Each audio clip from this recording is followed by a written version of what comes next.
This is what it means if they didn't go to the moon, and we're right that they lied about it. It means that the people controlling the government are not the Congress and not the Senate, that the CIA is running the country. And if they lied about the moon landings through their teeth, going to an elaborate scheme to do it, they will lie about anything and everything. Let's dance. Hey friends, thanks so much for tuning in. Join me as we take a walk down occult lane This guy's and awesome. cover a topic we've not covered very much in the past, and it's the topic of the moon landings. And before we begin, I just want to remind everybody that in 1968, the Club of Rome was formed, and its purpose was to create a crisis that would unite the world and condition us all to the idea of global solutions to local problems. In a document called The First Global Revolution, authored by Alexander King and Bertrand Schneider, on pages 104 and 105, it stated, "In searching for a new enemy to unite us, we came up with the idea that pollution, the threat of global warming, water shortages, famine and the like would fit the bill. All these dangers, of course, will be caused by human intervention that will require a global response." That's the origin of global warming, ladies and gentlemen. And then UNESCO was formed, and its goal is to dumb us all down and make our children global citizens and hardcore humanists, removing God and all conversations about God from the schools. They've lied to us about vaccines, they've lied to us about 9/11, and I think they've probably lied to us about whether we ever really went to the moon. I'm very pleased to welcome Bart Sabrell. He's the producer and director of the 2001 film A Funny Thing Happened on the Way to the Moon. He also produced Astronauts Gone Wild, an investigation into the authenticity of the moon landings. He was a contributor to the Fox special Conspiracy Theory, Did We Really Land on the Moon? Liars. You can find him on YouTube as Bart these are real Sabrell truthers, and visit and his they wouldn't website, freaking tell me that to me. Sabrell.com. Bart, thanks for joining us. How's it going, Sean? It's going well. I'm really happy to have you on. You know, I watched your film, A Funny Thing Happened on the Way to the Moon, many years ago, and I've watched it again since. I think it is just a fantastic documentary because, you know what? It forces people to use their critical thinking skills. And once you start to do that, you discover sound bites like this one. Let me play this, Bart, just to set the stage for our skeptics out there and the Here's the hardcore pride. believers that believe much that they were told as Geniality. children. This is from NASA's Eugene Kranz, who said they just don't have the telemetry data anymore. I haven't seen anything that indicates the telemetry data is even in existence, and as I said, even if we had it, we don't have the machines to play it back. But your own research has shown the telemetry data is missing. That's right. You know, I'll pause it there. Just explain to me what inspired you way back in 2001, before most any of us had even woken up to the New World Order and to all the lies. I mean, I think the CIA famously, one of the CIA officials famously once said, our mission will be complete once everything Americans believe is a lie. So what inspired you to make the film, A Funny Thing Happened on the Way to the Moon? Well, I grew up as the biggest fan of the moon missions. My father was in the United States Air Force, and as an officer, he received a VIP package, Don't get me wrong, press package right. of about 20 9x12 As old as this color guy, prints of the first mission to the moon. I was about 4 years old at the time, asleep in bed, and a few weeks later, he got the package of pictures, gave them to me as a cherished present, and I had them on my wall. Every day I saw them, 365 days a year, and times 10 years, over 3,600 times I looked at those pictures and believed we went to the moon. And then by the age of 14, 10 years later, I saw a television program with its guest, a gentleman by the name of William Casing, who worked for Rocketdyne, and because he was an editor of interdepartmental memos, he was one of the few people who saw the whole picture of the space program, departmentalization being one of the methods they use for secrecy. He was above that, had high security clearance, and he saw a memo that said the likelihood of going to the moon on the first attempt with 1960s technology and returning the men safely to Earth was about 1 in 10,000. So I, after the program, went to the bedroom wall, and sure enough, I looked at these pictures with new eyes. The important thing is that it caught me as an open-minded 14-year-old. You hear that, right? Ay.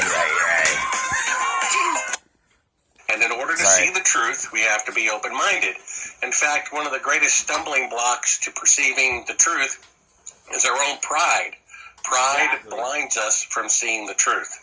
And fortunately, this notion that the moon landings might have been falsified caught me open-mindedly, and I looked at the pictures, and sure enough, there were anomalies in the photographs, which I discussed, and a funny thing happened on the way to the moon. Then you add another 10 years to that. By the time I was 24, I had become a filmmaker. My job as a filmmaker is to make fake scenes look real. I even got complimented one day by a filmmaker with more experience than me, and he said, "Bart, I love the way you used the sunset out the window." And I said, "Well, that was actually an electrical light that we had mimicking the sun." So that's how I discerned that the pictures were not real, that they were lit in a television studio, because that's the craft that I worked with. And I can tell you even what kind of lighting they used, that it was not sunlight, it was electrical light, and it was this kind of electrical light. Well, there I am, 24 years old, editing a film one day for the producer of the TV show I'd seen 10 years earlier as a 14-year-old, whose guest said we did. I'm just pausing this because, you know, that is the sickest, most disturbing thing about what holds us back from finding truth, is our pride. Nobody wants to admit that they've been lied to. Nobody wants to admit, I was stupid enough to believe that. The main thing is, if you're trying to spread this truth to somebody, what I will really say is do everything that you can to tell them that I understand your pride will keep you from admitting that you believe such a big lie. And your pride might keep you from ever wanting to be ridiculed. But wouldn't you like to know the real truth? I mean, the truth that 98% of the rest of the population doesn't know. Wouldn't you have more pride in yourself and your understanding and your love of life to at least know the real truth yourself? The sad thing is, most people won't, but the ones that do, you guys know. Go to the moon. And I said, "Do you remember the guy who said that?" And he said, "No, I don't remember, but call the San Francisco production office." I called them up, and they said, "Good thing you called today, because we're about to delete all 10-year-old files, and you would have never been able to track down the guy." So I tracked him down, and already then I was thinking, Sean, if they didn't go to the moon, they might have killed this guy and had someone impersonate him so that whistleblowers would come to him and they could take care of that. So I even called him from a payphone across the street just to make sure I was being as cautious as possible.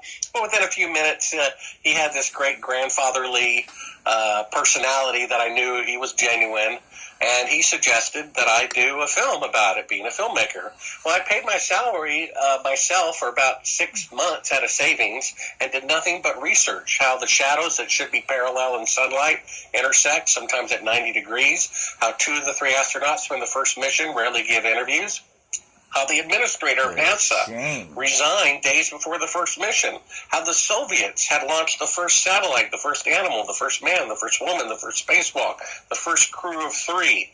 All these firsts, 5 times the amount of hours in space as the U.S., and they never went to the moon. And I started thinking, maybe the guy's right. I would say at that point, I estimated there was about a 1 out of 4 chance that the moon landings were fake. Seeing how it's the greatest event in history, next to creation and the Messiah coming, I'd say that's a dangerous possibility. Now, I have a relentless personality. I've always liked puzzles. I even drew mazes as a kid. And I said, if they didn't go to the moon, I'm the type of guy who could dig that up because I like puzzles and I'm relentless. So I actually, Sean, turned down the project for fear of my life. I said, if they didn't go to the moon, this could be dangerous looking into this. And I wanted to have a wife and family someday. And I said, why should I risk my life for someone else's folly years ago? So I actually turned down the project. Then another 5 years go by, I started reading the Bible at the request of a client who said, hey, if you read the Bible, I get this script of yours, they're a famous filmmaker. Picked up the 1-year Bible in 1989, and in 5 years, I had read the Bible 5 times. and I still wasn't a Christian, but I at least had a foundation that there is right and wrong, there is light and darkness, and there is a distinction between the two. And that if they didn't go to the moon, I realized, Sean, that that would be more profound of an event historically than if they'd actually gone. Let's say they could go, they could put a man on our closest planet, heavenly body to Earth, and come back, or they didn't go, they embezzled what would be now $150 billion, murdered people to keep it a secret, lied to Congress, lied to the Senate, lied to the scientific community, lied to the encyclopedias, and this is the government that claims to be the righteous light on a hill. If that happened, that would be more profound of an event historically than if they'd actually gone. Like my and I realized this might well be the case. And for the sake of history, like having a cure for cancer that's repressed, I said, I'm going to die anyway, and I might as well die for a purpose. So I changed my mind 5 years later. I started producing. A funny thing happened on the way to the moon. We raised about $1 million to produce these films, and the financier of our films is right now a board member of an aerospace company building rockets for NASA, who wishes to remain anonymous. And he knows from an engineering point of view the calculators that they had back then, the computer processing power, which is 1/1,000,000th that in all of NASA that a modern-day cell phone could not calculate the trajectories and the synchronizing of the two rockets, mating, lifting off from the moon and mating with the spacecraft allegedly orbiting the moon. Well, and not to mention, let me jump in and say, not to mention the impossibility of real-time communications at a distance of 240,000 miles. I mean, the point is that anybody with a cell phone who's lost signal knows that it would probably be very difficult with late 1960s technology to communicate in real time with a spacecraft 240,000 miles away, Bart. Well, yeah, this investor who has an IQ in the range of Bill Gates and Einstein, who put up $1 million, who's right now building rockets for NASA, okay? He knows from an engineering point of view that they cannot go to the moon today, much less 50 years ago. The reason why they destroyed all the technology and all the blueprints and all the data that would have proved how they did it was to mask the fact that they didn't do it. So they're saying they spent $150 billion to go to the moon, and the rocket specifications to prove how they did it, they deliberately destroyed. The telemetry data to prove where the spacecrafts were, they deliberately destroyed. And all the original photographs and videotapes which would prove it, they deliberately destroyed. The fact that they destroyed it is proof that they didn't go, because if they really went, they would never destroy it. But if they falsified it, and all that data and blueprints could prove the rocket didn't have enough fuel, the computers didn't have enough processing power, or the lunar module didn't have enough batteries, then they would destroy it, which is exactly what they did. Yeah. So the fact that they destroyed all that data. Yeah, it speaks to the cover-up of a crime. I just want to give people sort of my top 5 anomalies that make me believe it's highly unlikely that men were sent to the moon. And in fact, this was a production sold to the American people and sold to the global population as massive propaganda. Here's the first one, the Van Allen radiation belts. And number 2, Bart, landing the lunar module. Someone apparently forgot to create a burn crater underneath the lunar module's 10,000-pound thrust engine, despite the fact that during ground tests there was a real concern for the vehicle falling into the hole the engine created as it descended. Not even one speck of moon dust on the landing pod. As a result, all subsequent flights had to have the same discrepancy, which was explained away by the effect of no atmosphere. And they were never able to land it successfully in tests on Earth. Imagine that. Number 3, the audacity of telling us they brought a rover dune buggy to the moon. I mean, are you serious? They had this thing down so perfectly well, and it was so easy and so risk-free that they brought the extra added weight of a dune buggy so they could tool around on the moon. It's absolutely preposterous. The cost of the 3 moon rovers in 21st century currency? Nearly $60 million. Though they had fewer parts than a Jeep. Where was all this money going? Number 4, background mountains in many of these pictures are identical. and it's impossible for them to be identical. Here's one with the lunar module. And then here's the same mountain shown with no lunar module.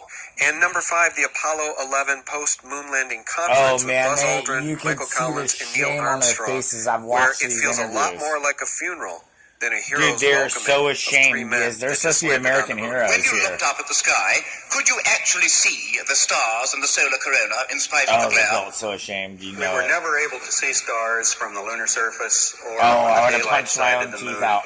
I would have by punched my eye own without teeth out. looking through the I wouldn't have optics. been able to do this. I don't recall Lie and during hide the period God. of time that we were photographing the solar corona what stars we could see. I would have punched my teeth. Seeing it. I couldn't Those done are it. sort of my I would top have put 5 my thumbs through anomalies my that eye make me sockets. believe that there's more I to the couldn't story, lie Bart. and hide God Sean, believe it or from not, if society you read like this this. article, which you're going to link in your video, which is called Did They Really Walk on the Moon 48 Years Ago on the Very First Attempt? There is so much evidence in that article. Now, it's a lengthy article, and it has lots of video clips and references. There's so much more proof that they did not go than the fact that they claim that they did. It really is the simple things when you travel, like a cocktail at the end of a long day. Strawberry mojito Yes, with a we're sugar going salt to rim watch, yes. And here's Vermont, why. yes. If you could name any time in world history, so we got, at least 6,000 years or more of civilization, if you can mention just one other time in which a milestone was met, like let's say first flight in 1903 by the Wright brothers, or crossing the Atlantic in 1927 by Lindbergh, or the atomic bomb in 1945, or breaking the sound barrier in 1947, or climbing Mount Everest, or going to the South Pole. If you could mention any other milestone in history that once it was broken, no one on Earth from any country was able to repeat it for 50 years. The only instance that has happened is the moon landings. Because if they could go to the moon on the very first attempt with 1960s technology, men would have been on Mars 25 years ago. Yeah, I mean, it's so illogical. Absolutely. I mean, it's unbelievable. It's like someone saying we split the atom, but we can't repeat it for 70 years. They're saying it's going to take 20 years from today to, quote, return to the moon. But their goal in the 60s was only 8 years. So with 50 years older technology, it only took them 8 years to go to the moon. And now with half a century, better rockets and computers, it's going to take them 20 years to go to the moon. The farthest they can go today is 1/1000th, as they claim to have gone 50 years ago. Open your eyes, with people. 1/1,000th the computing power of a cell phone, with If all you're not that awakened, antiquated let this technology. help awaken you It just and is research completely everything they said. illogical. The only reason why people still believe we went to the moon, despite the obviousness, is because it's a positive conspiracy. I don't know of any other positive conspiracy. I mean, whoever killed JFK, he's dead. Whoever did 9/11, 3,000 people are dead.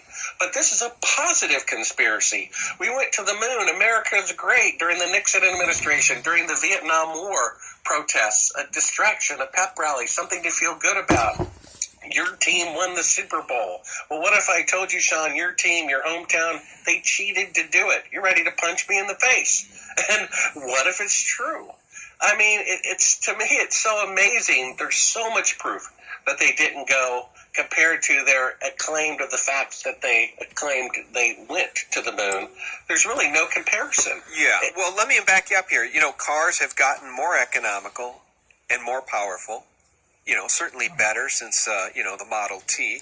Same with computers. They've become faster and more powerful and much smaller. We now have iPhones, as you said, in our pockets with more computing power than NASA had to send these astronauts to the moon. And here's NASA's Don Pettit saying, darn it, we'd love to go back to the moon, but we destroyed all the technology that got us there. I'd go to the moon in a nanosecond. The problem is we don't have the technology to do that anymore. We used to, but we destroyed that technology. It's a painful process to build it back again. We destroyed that technology, Bart. It's a painful process to get it back, doggone it. Oh, shucks. So let's pretend, Sean, that you believe we went to the moon. I'm going to help you win the debate. You tell me one other time in the entire history of the world when a new technology was developed and they deliberately destroyed it. Never. And So let then I alone go, the historical because value it's of never it happened. is There's insane. never been a technology that a breakthrough was made, electricity, The or the telephone, historical or the value. atomic bomb, or putting a man on the moon. Oh, just that one. There's never been a time when a new technology was deliberately destroyed, except the technology to go to the moon. Because Dude, if we they have the kept first all the Gatling blueprints guns and all still. the schematics, you could prove scientifically that it was impossible.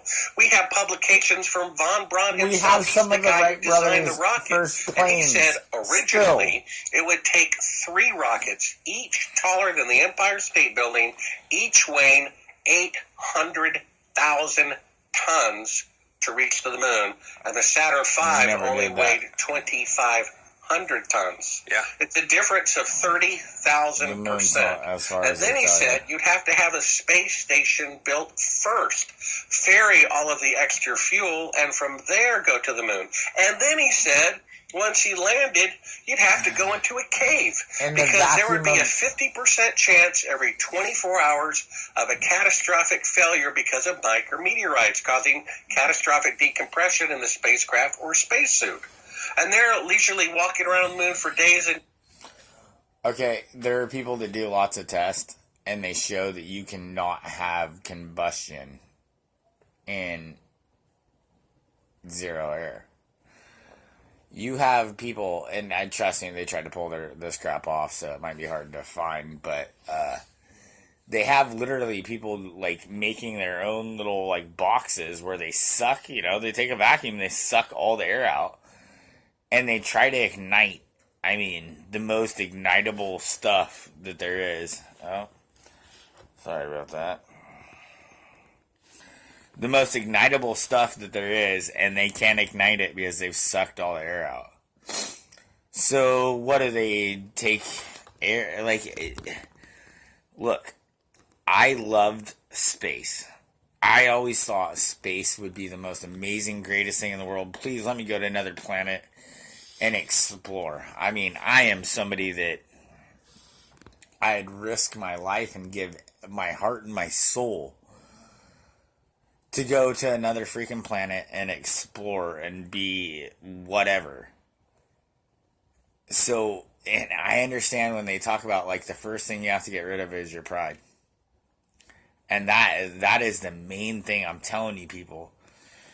Pride is the most evil thing that is on this planet that we have. And yes, there is many reasons to have pride for things and be proud of things. But the more that I come to the Bible, the more that I see, and I'm not trying to get all biblical here, the more that I gather and I come to see, we're not supposed to love this world. We will have things that we love in this world. Whether we're supposed to or not, I cannot say. I am not God.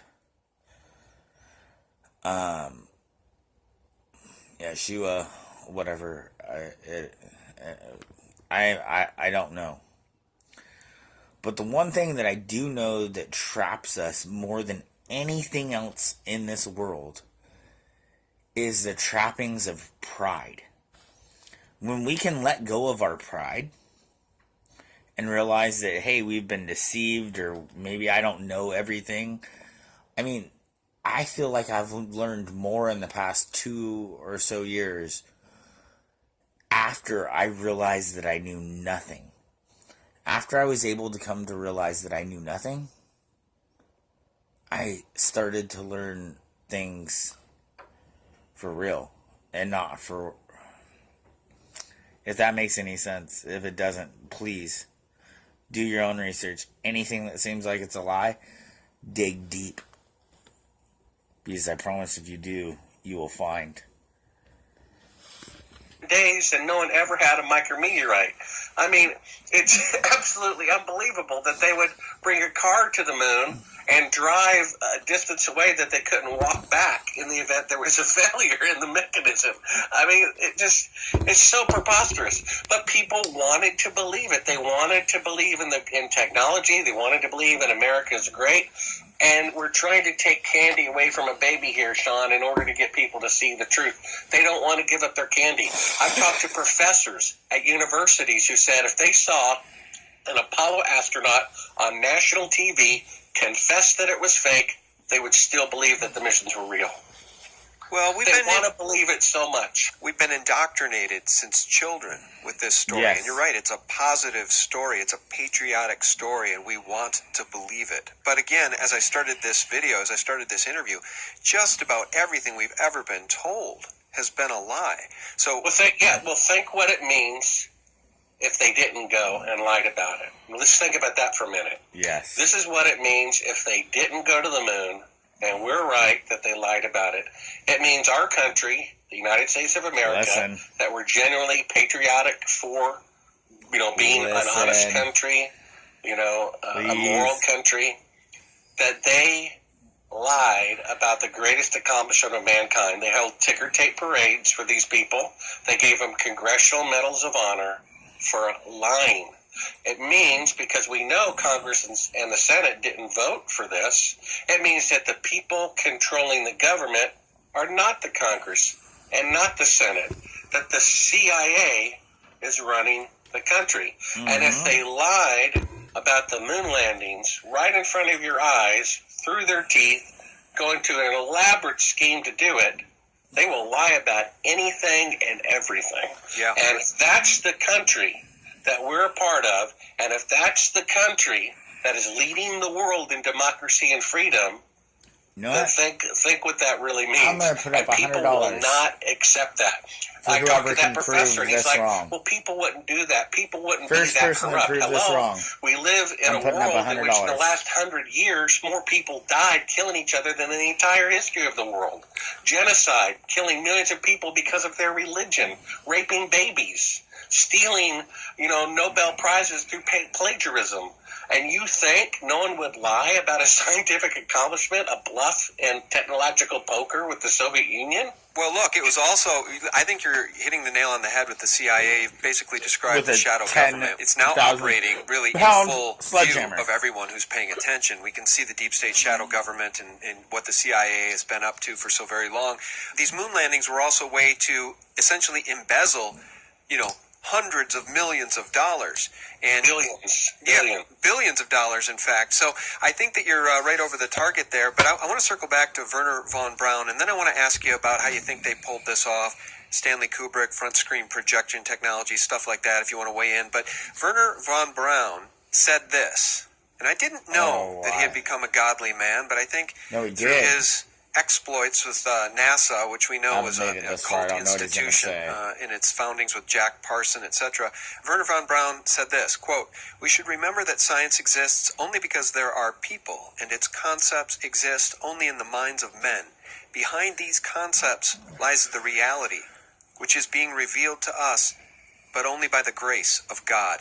And on his tombstone, as you know, Bart, is Psalms 19:1. And if you look that up, guys, it says, "The heavens declare the glory of God, and the firmament his handiwork." I think that may have been Wernher von Braun's way of saying, we couldn't go to the moon, and we tried really hard. He told lots of understudies, and, like I always tell everybody, do your own damn research. I don't have to do it. If you don't believe or anything that I say, and trust me, I hope this video reaches more people that don't believe than people that do, because I want to reach the people that are unbelievers. But the one thing that I must say to you that is, not a believer of what I'm trying to spew or spit at you here is do your own research, real due diligence. I mean, actually dig into this with your teeth on almost anything that you think that you believe, especially what's on here that is being put in front of your face that you don't believe. Because I promise you, if you really do it, and you really do your own damn research, you will see. I guess I can't say more than that. You will see. And I promise you, I'm sorry if you feel like you want to curl up into a ball for 3 days and cry. That's fine. You have every right to do that. But one thing that I will tell you is, wouldn't you rather know the real truth? Even if you're told that you're crazy, you don't have to say it. You don't have to say anything to anybody. Trust me, I came to start to find the real truth. It took me, I would say, about a week and a half before I ever even said a damn thing about the real truth that I started to see, because I understood that society and everybody that I knew would think that I was a crackpot. Because I remember listening to all these crackpots throughout my life. And it was like, man, these people are fucking crazy. What the fuck is wrong with them? And trust me, 90% of all the crackpots are crackpots. But there's a good 10% out there that are telling you truth. And one thing you can never forget, you can never tell a great lie without a grain of truth. So, when they add a whole bunch of truth into one of the greatest lies ever, and they throw a little bit of deception in there, how would or will you ever know? Open your eyes, my brothers and sisters. I love you with all of my heart. Please, if you are somebody that does not believe anything that I'm saying, please do your own due diligence and do your own research. If not, what or who are you in this life? Well, seeing how we both strive to being Christians, and both of our subscribers know that, let me say this very clearly. Believing in God and being saved are two completely different things. The book of James says even the demons believe in God and shudder, and they will not be saved. So if Von Braun truly believed in God, he would have confessed on camera before his death that the moon landings were fake. Buzz Aldrin told me face to face he believes in God, but he is not a Christian, and he is not saved, because the Bible says that in order to be saved, you have to renounce sin, and he continually makes his life on the sin of this lie. So believing in God and being right with God are two completely different things. The fact that there's a God is simply there's a fact. So believing in facts doesn't make you saved. Submitting to the facts is what makes you saved. And if Buzz Aldrin or Von Braun truly believed in God, they would go before the public and confess their sin, and through that they would become saved. But they didn't do it yet. Therefore, according to the Bible, not me, they are not saved. They are not right with God.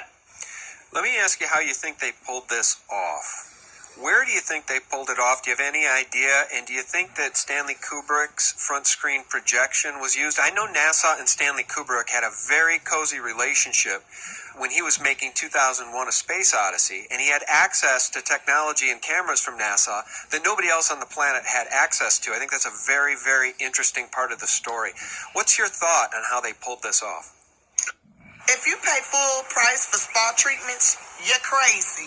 Save money and look good. Nobody cares what you have to Well, say. actually, his relationship with the U.S. government and the military began long before that. It was actually during the making of the film Dr. Strangelove, where he got basically the technology of the B-52, put that in the background, and from then on, of course, the kind of the black humor, dark humor of the film was kind of very attractive and appealing to intellectuals in the military as well. So the military loved Dr. Strangelove. They thought it was a brilliant film. He got access to, at that time, pretty secretive equipment, photographed it in the film, and got away with it. And, of course, 2001, produced in 1966, 67, 68, was about going to the moon. And seeing how the moon missions were fake, that means someone was in charge of the fake photography.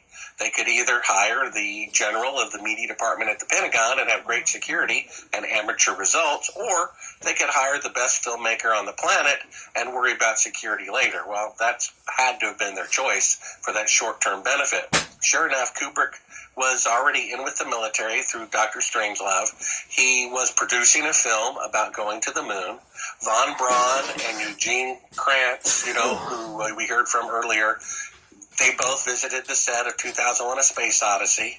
And in the film The Shining, which Kubrick left all these clues, including the little red rum boy with an Apollo 11 shirt on, and then he insisted contractually, and good thing he did because he died before the film came out, that the film Eyes Wide Shut, like me looking at all those pictures on the wall without seeing the truth, he insisted that opened on the 30th anniversary of the launch to the moon, and that's when the film opened. And that NASA gave him this lens that could photograph in natural lighting, which he used for the film Barry Lyndon a few years earlier. Yes, there's a lot of connections. Now, his family, who I've talked to, they say, he would never do such an immoral thing as faking the moon landing. Well, the thing is, they don't see him like I do. They see him as dear old dad and dear old husband. But I kind of know him from a filmmaker's point of view. He just took it as a challenge. He didn't see it necessarily as an immoral issue. He saw it as a great filmmaker's challenge of a lifetime to make a film so real that people actually thought it was real, and that would be his little secret. He and a lot of people who were involved in the movement died at the age of 70, as did he. His wife knew something was suspicious. That's why she volunteered. Hey, there were no suspicious circumstances regarding his death, even though no one asked him about it. You know what I mean? And the odds are, he had something to do with it. Whether or not that's relevant or not is another issue. Yeah, well, the other thing about Kubrick is that, he may have been coerced. It's a little bit like taking a loan from the mafia. Once you've made that relationship with the mafia, they're probably not going to let you not take a second loan type of thing. And he got some help on some of these other films. When they needed a favor, I think they called it in, and Stanley may have had to play ball. And I think the Stanley Kubrick part of the story is very, very intriguing, as is the use of front screen projection. There's a terrific documentary about Kubrick's intentional involvement in the... Nah, seriously, it's just, I'm sure everybody that's still watching, actually have a pretty good idea. I don't know. Anybody that doesn't believe, please do your own research. Alright, I love you all. God bless. We are the true resistance.